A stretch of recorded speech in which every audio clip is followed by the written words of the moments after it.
welcome back. My name is Armando, or you call me Mandy if you want to, from Bomberos on Fire podcast. For those who are new, thank you for coming in, tune in, click, whatever, subscribe.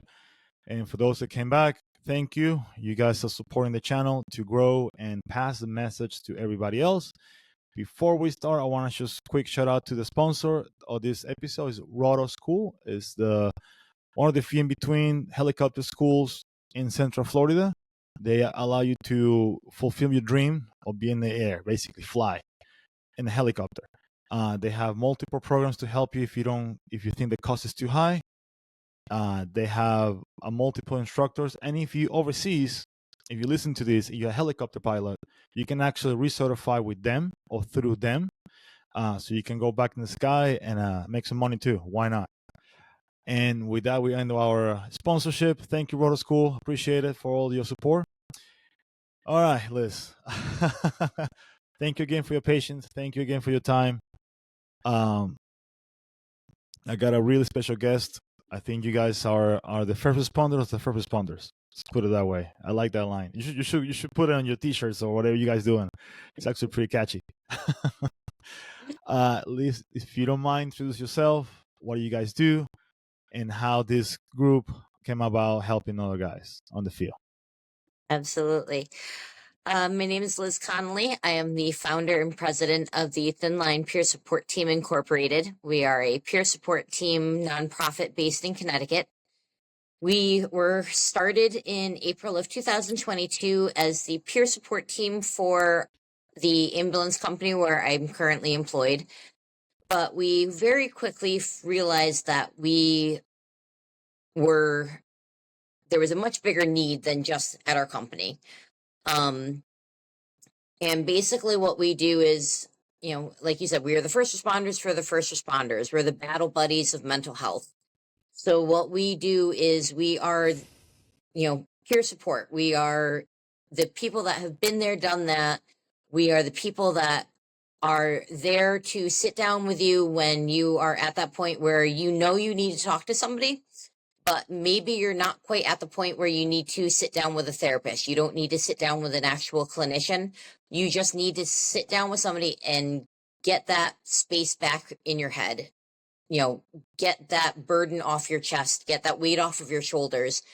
And it may not necessarily have to be something that's job related. It may not necessarily have to be a call. It could be, family life, marital stress, aging parents, a troublesome teenager. That's just compounding on the typical stressors of what we all see as first responders. Or it could be those stressors that we all see as first responders. But in the course of talking to our peers in the field, in these peer sessions, if we start kind of hearing those key trigger words, or start noticing those key behaviors that are more indicative that you might need more advanced mental health help, such as a licensed clinical clinician, drug or alcohol rehab, or even beyond that, actual inpatient rehab or retreats, then we'll go and kind of transition from being a battle buddy and transition into more of a resource broker for mental health resources and link you up with first responder or military specific resources within your state, such as LCSWs, clinicians, drug alcohol programs that cater specifically to our demographic so that you're not being mixed in with the general public. Because one of the things that we found was we don't play well with others. It's true. Especially when it comes to mental health. Yep. One of the things that I was told by somebody that went through AA was he had failed AA 4 times. And it wasn't until he found a first responder only AA program was he finally able to get through it. And I think he put it the best, and the best way that I've been able to kind of describe it to others is, trauma is trauma, Yeah. and this isn't to downplay anybody else's trauma, because what is traumatic to me may be very different than what is traumatic to somebody else. And that's not to say that what is traumatic to you is any less traumatizing. But for a first responder who is drinking because they've held a dying child in their arms 5 times over the last 3 months, or has had to tell 18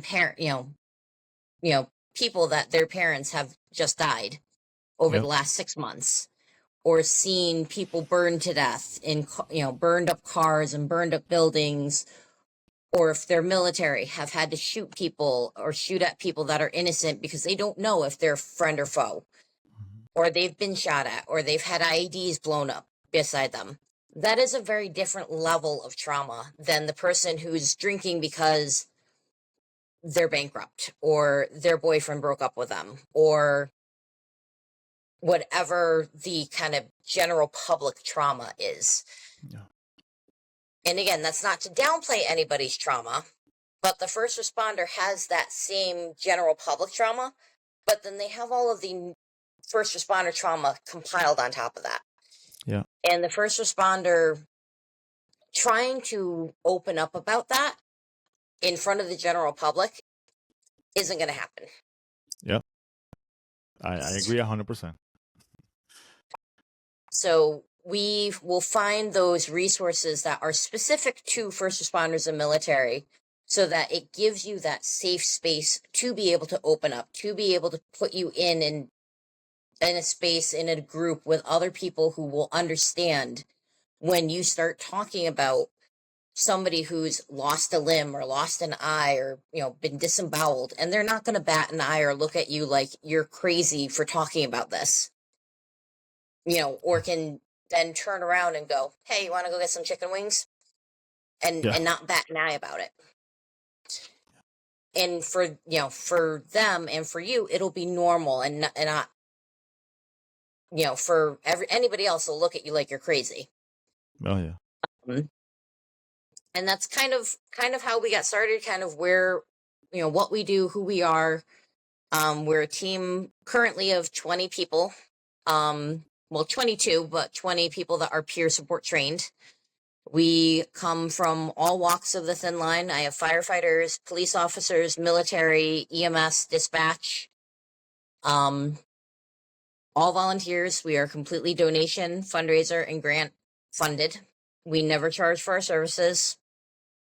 And while we are primarily based in Connecticut, we have answered calls for help from Florida, Georgia, Massachusetts, and Connecticut. And we seem to be expanding every day, thanks to the World Wide Web. Yeah. And, it's, our mission and our motto is no one fights alone. We never ever want to see or have any first responder feel like they have nowhere to turn. If a call for help came from China, we would try to find resources for that person. Or find a Google app to translate for that person, as long as that person felt like they were being heard and got the help that they needed. Got it. No, what you guys doing is an amazing job. Myself, I'm also in the peer support team. Or I started to be in the peer support team, and yeah, it is not an easy job, but it's a lot of listening. That's what I'm learning so far. A lot of listening, and like you said, you guys have resources not just in Connecticut. Anybody, right, can call you guys from everywhere, in the United States. And anywhere in the United States, we've began networking. We've got contacts out in Utah, Florida, Georgia, Massachusetts, New Hampshire, Virginia. We're constantly growing our network of resources. So anybody's listening, if you have a resource that's first responder based or military based, please reach out to us and let us know who you are, where you are, so we can add you to our list of resources. We're always looking to add to our list of resources. So if we have somebody who needs our help and needs a specific resource in a specific area, we can get them the help that they need.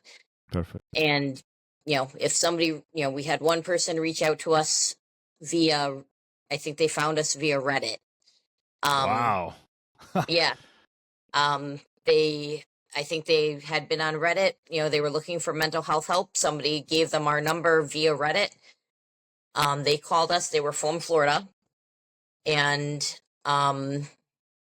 they contacted us, and we happened to have met a clinician at a conference out in Las Vegas, and she was from Florida, so we were able to hook her up with Perfect. the first responder from Florida, and she Nice. was able to get the help that she needed. So Nice. That's awesome. And before we move forward, what is the phone number or how the people can reach you guys for help or for guidance? So the best way to reach us is going to be via our hotline, which is 860-266-6732. Mhm. That hotline is monitored 24/7, 7 days a week, 365. It's monitored by two different people. So if one person's not available, the other person always is. Or we can be reached by email at thinlinepeerteam@gmail.com.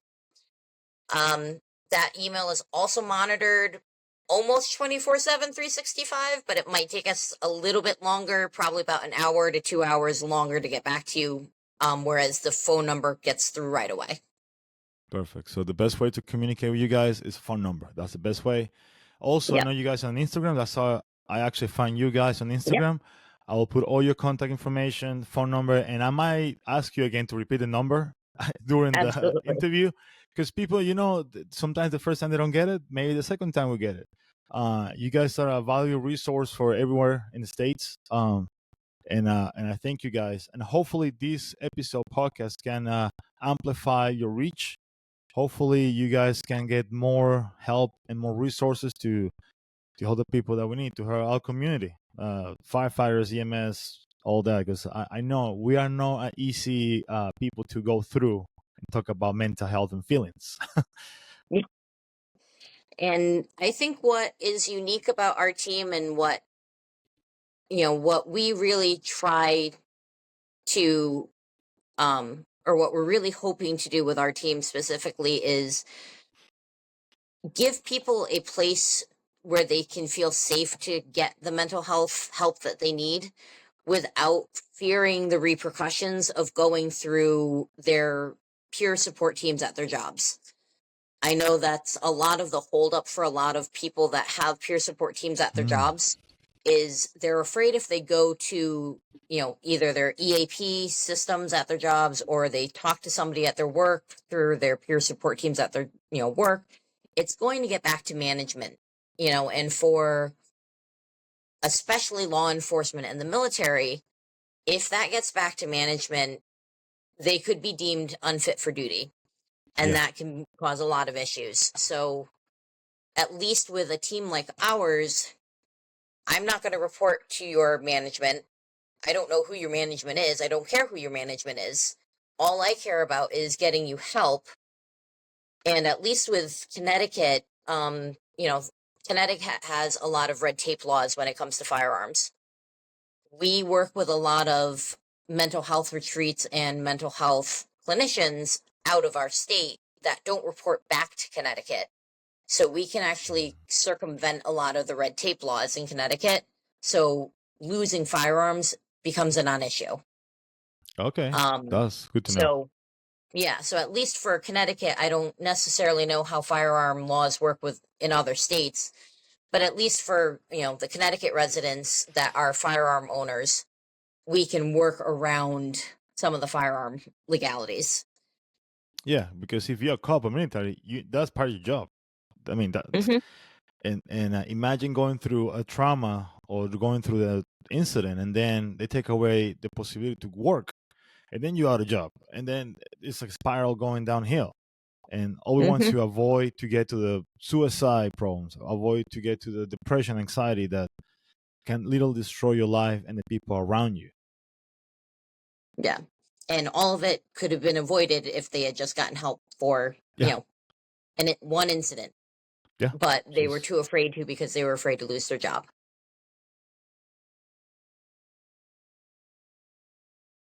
So, yeah. And Liz, yeah. how do you start in this journey? What makes you think? So you know what? I want to start this process. I want to start a nonprofit organization. What happened? So for me, it was kind of twofold. One, I've been in EMS for 17 years in total. I was a firefighter, both volunteer and career, for about 10 years. And just in general, I saw that the resources just weren't there. I saw how stigmatized getting mental health help was, you know, for years. I'm kind of at that point where I'm almost considered a dinosaur of EMS. I'm almost at that 20-year mark. Um, where when I first started, it was, you need to have a tough skin to be in this field. If it bothers you, you need to get out. You're not tough enough. And that's just not true. And I've had friends who committed suicide because of the things that they've seen in this field. I've had Mhm. friends who are raging alcoholics who have drug problems because of the things that they've seen in this field. Um, and the resources to help them aren't there. Personally, um, I started seeing myself trending more towards depression and anxiety just from being in this field and working 70 Yeah. hours a week, and just the constant exposure to just Yeah. the worst of Everything. humanity day in Yeah. and day out. Oh, I feel you. um but what really kind of drove the nail into the coffin, as it were, um was we had already started putting the peer team together for our company. But what really pushed me to make it into a nonprofit and really push to make it a statewide asset, and then really push to start making it a nationwide asset, um, was October of 2022. Connecticut, in Bristol, Connecticut, uh, 3 police officers were ambushed, 2 of which were killed in the line of duty. 2 of those police officers, um, Sergeant Alex Hamsey and Lieutenant Dustin DeMonte, were good friends of mine because I used to work in Bristol on the ambulance. Got it. Very shortly after that, in December, I was one of 2 paramedics that had to work firefighter Matthias Wirtz of North Haven Fire Department when he died in the line of duty at a fire. Ugh. So I had 3 line of duty deaths within 3 months, of people that I knew and was good friends with. Um, in August, the following August, we had another firefighter in North Haven have a line of duty death, and I was one of the responding paramedics. Ah. So I've had 4 line of duty deaths in the last 2 years, um, of people that were very close to me, and that just continually drove the point home for me personally as to why this was so important and why we needed this. Yeah. Because for me, it was if I didn't have the support of my team members, I and by team members, that also includes my husband, who's on the team with me. um I don't know if I would have, honestly, I don't know if I would have survived the last year. um to be the responding paramedic for 2 people that I have worked alongside with for the last 10 years on EMS and fire calls, that I was good friends with, especially Anthony, who's the firefighter that passed in August.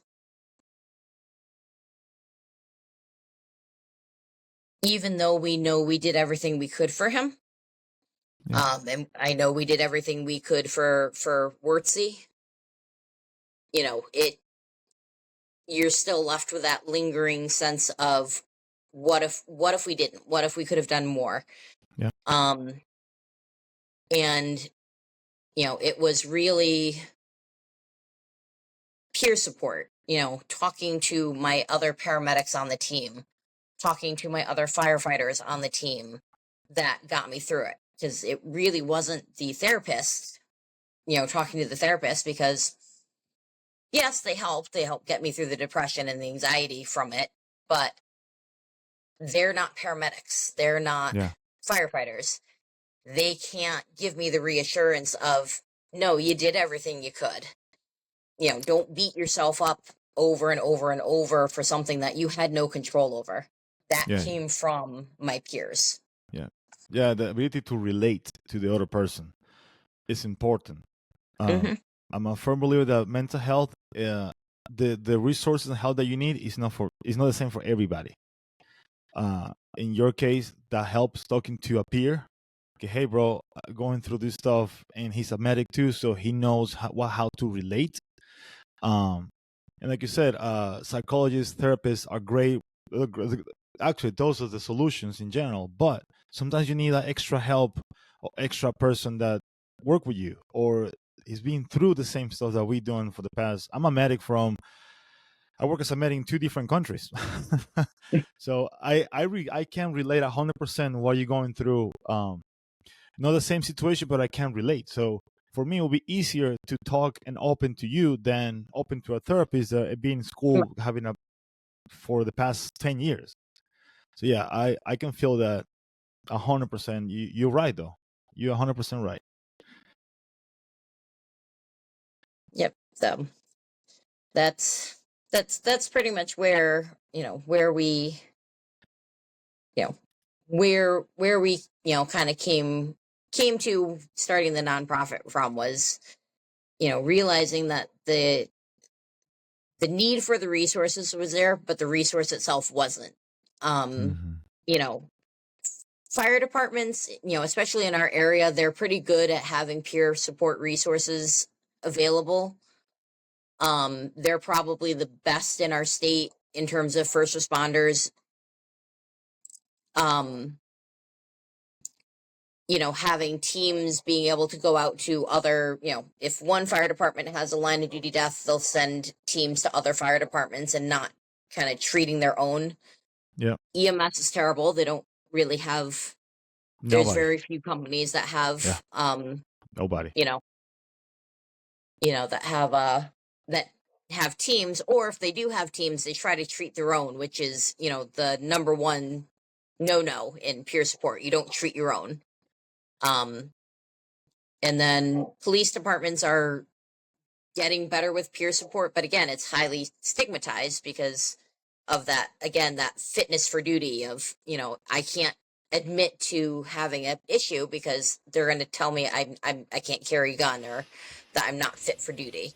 Yeah. So, we're working to break that stigma. We're working to bring awareness, and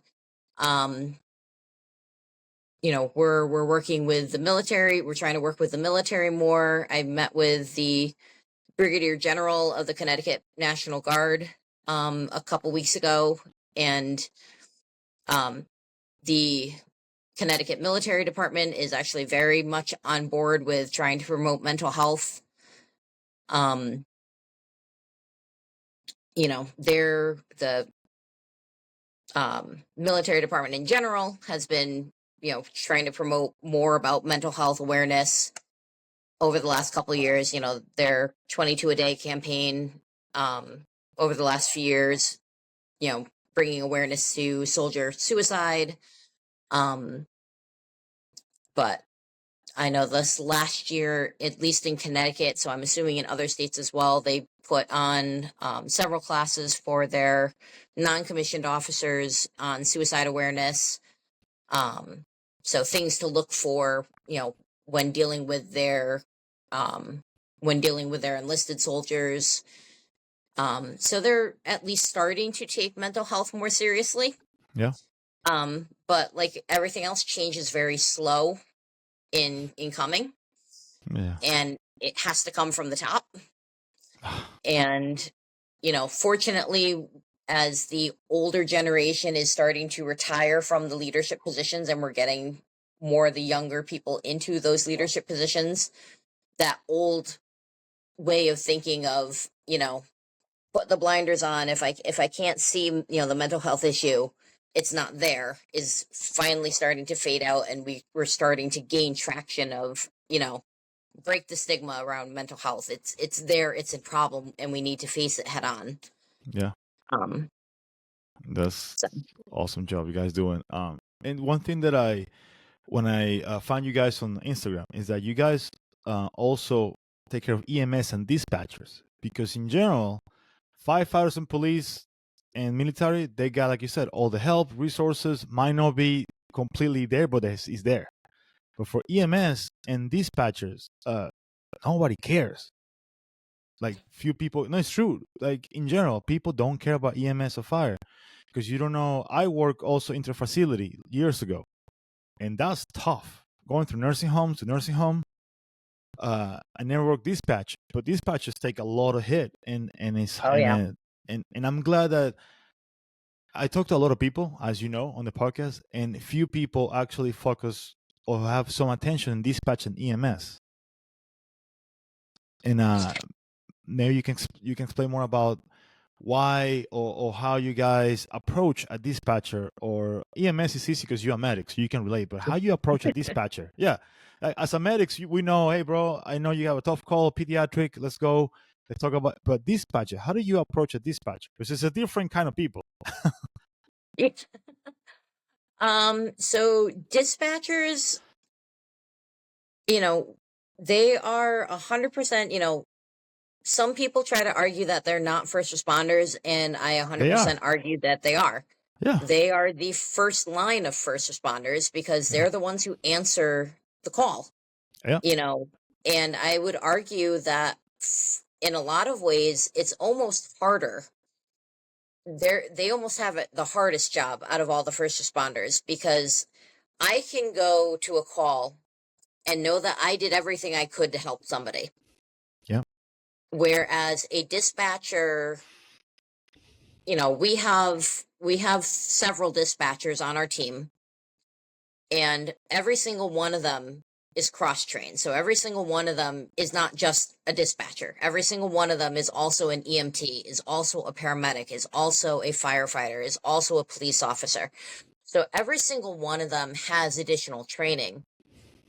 And every single one of them has said that the worst part about being a dispatcher is being stuck on the end of that phone and knowing that there is nothing you can do.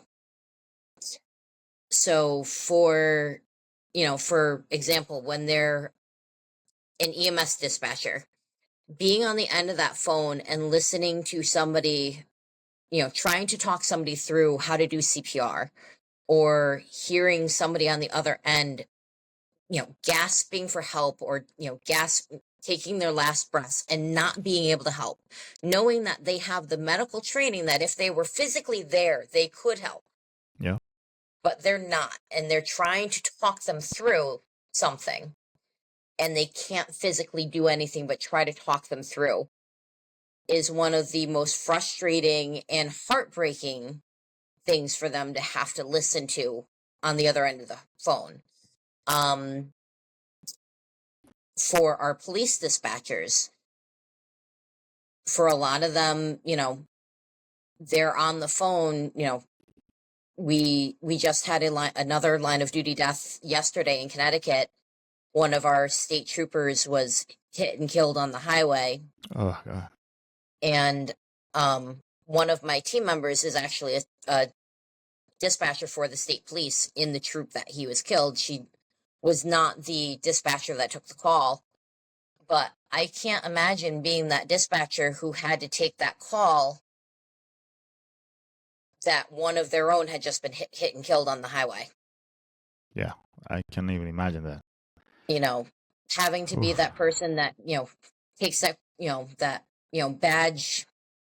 I don't remember his badge number, but, that trooper Pelletier down on the highway. We need resources, having to, one, remain calm, knowing that your friend, your coworker, your comrade is down on the ground. We don't know if he's alive or dead.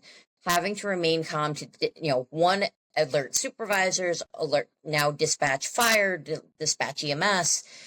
You don't know if he's okay. and not literally not being able to do anything and not knowing what's going on because you're stuck behind a phone. Yeah. So they are 100% first responders. They are 100%, the first line of first response. And, the things that they hear, and with the new 911 dispatch systems that are coming out, they will now soon be able to see what we're seeing on scenes. Wow, I didn't know that.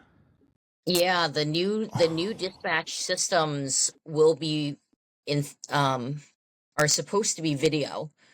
So if somebody is calling with a cell phone, and they have like FaceTime or smartphone, they can actually video link into the 911 system. So the dispatcher will be able to FaceTime with the person.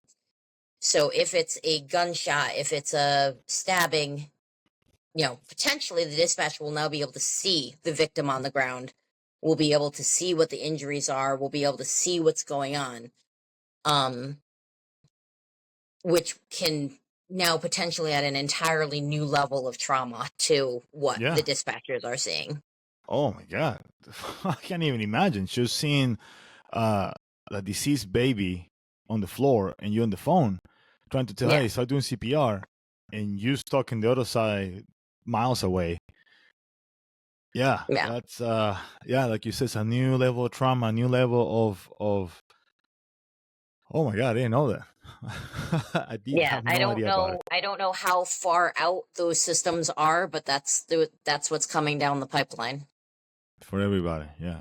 I mean, it makes sense as a as an EMS organization or fire. Like, you have the eyes on the sky, so they can tell you in detail what's going on, where's the wound. Because some people in the middle of the chaos calling 911, they don't know what to talk. They don't even know, they forgot how to speak English. They completely.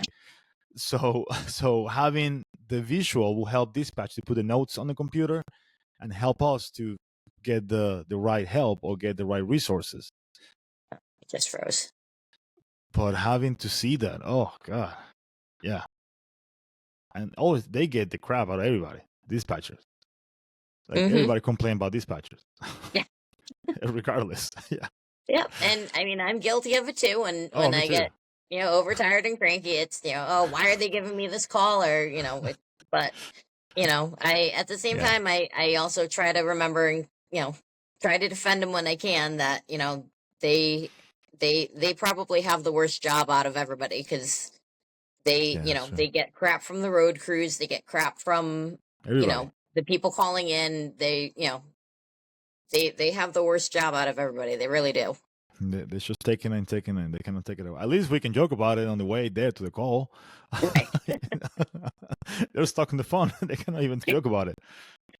Exactly. Yeah. And about EMS, because like I said, people care a lot about everybody else for EMS and dispatchers. How do you approach an EMT or paramedic, or what do you will say to a brand new EMT or brand new medic? Hey, how to confront, how to deal with the stuff that we'll see in the future, because it's coming no matter what.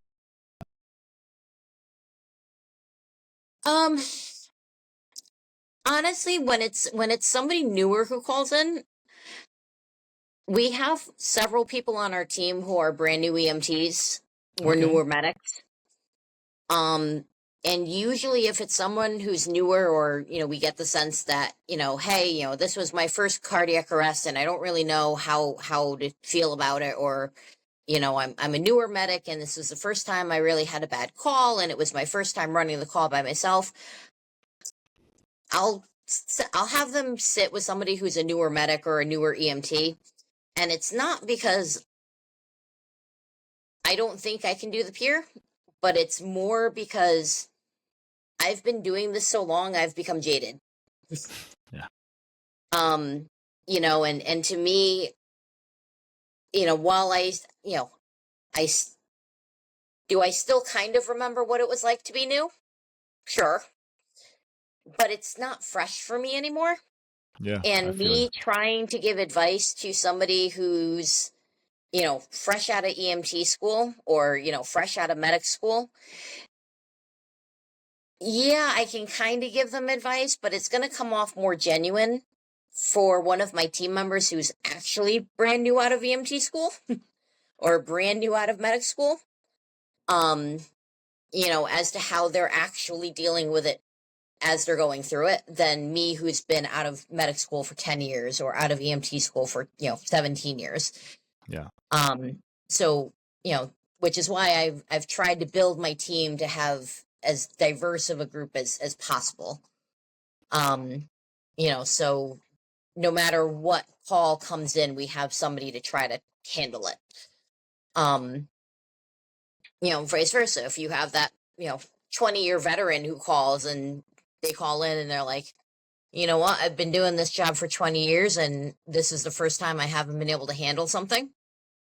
That's a call that, I or, one of my other veteran medics can take, because that's something I can relate to and be like, you know what? Through that. I got you. I know how you're feeling, because, last week I had the same thing. I did a call and I literally was like, I don't know what I'm doing here. I don't know what's going on. I don't know what I'm doing. And this is the first time I felt like that. And it's for somebody who's been doing, I'm sure you can relate, for somebody who's been doing the job as long as we have, that's not a comfortable feeling. Yeah. Oh, I'll support you. It's a horrible feeling. I've been there too. Doing this job for a long time too, over like 15 years. And yeah, sometimes gets annoying. Like, oh, come on, bro, you coming for this crap? And the little by little, that pile onto a big mountain, then you needed a way to release it. And that's the problem. At least the people that you and I, we have been doing for so long, that we build. At least the fresh guys can rub it off and, and talk about it quick. But also, we got so many, we can write a book about experience. 100%. No, yeah, but I'm glad that you have that diverse people, from experience to backgrounds. It is, what you guys doing is awesome. And again, how people can contact you guys? If I feel depressed, I feel like I got no option, I feel like my peer support in my department or whatever, or I don't have any, how do you guys kind of contact you again? The phone number. Absolutely. Phone number is 860-266-6732. Again, we're 24/7, 365, always monitored by two different people. So you will always get one of us, and we will get you basically triaged by one of the two of us, and then we'll pair you up with somebody on the team that we think is, kind of the best fit for what the problem is. And also, if it's a firefighter, we'll pair you up with another firefighter, police officer with police officer, military with military. And if it's not something that is super emergent, yes, I want to talk to somebody, but, I don't need to talk to somebody right now. You can wait an hour or two for us to get back to you. Our email address is thinlinepeerteam@gmail.com. That's also monitored every couple hours, and we will get back to you pretty quickly through there as well. Awesome. One advice you want to give to people, because what you're doing and what you did is amazing. But let's say I'm in Florida, I want to start my own peer support team outside my department. Where do you start? Because I'm pretty sure somebody's thinking about whatever they are in the States. I want to start one. I think, to me, the more better. Absolutely.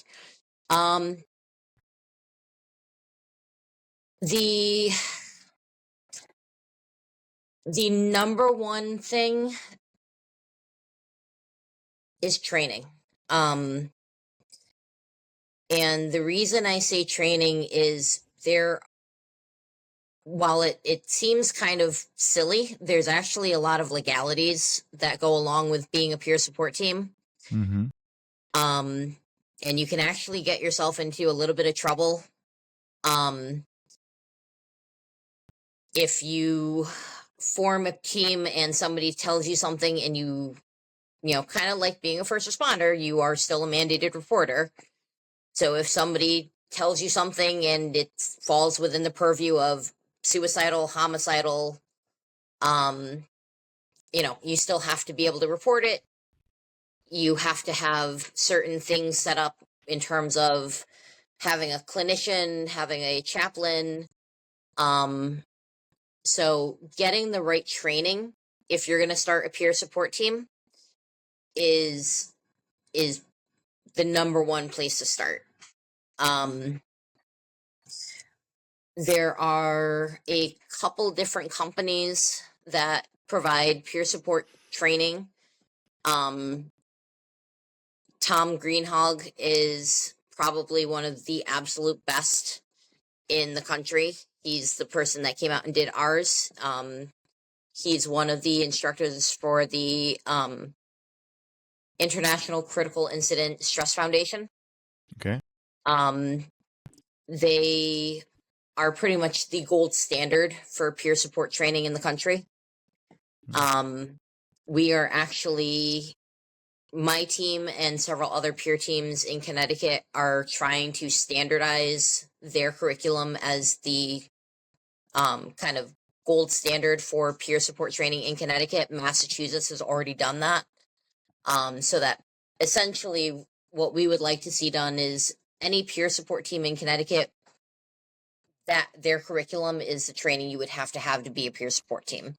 Got it. Like a So standard. that so basically that anybody who goes to any peer support team in Connecticut, whether it's a department peer team, an independent peer team, police to peer team, whoever it is, you're getting the same level no matter who you go to. Got it. It's not just, some, kind of basically Joe Schmo who went to some,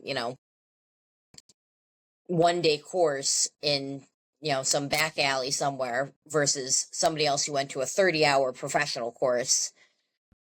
Everybody has the same training. So, you don't inadvertently say the wrong thing, push somebody over the edge the wrong way. Yeah. We want to try to make sure that, because when you're dealing with people in peer sessions, you're dealing with, I don't want to call them fragile, but essentially you're dealing with fragile people. Yeah, broken people. Yeah, you're dealing with broken people. And you don't want to break them further. You want to, kind of push those pieces back together and get them whole again. Yeah, grab some tape and put it together. Do anything EMS.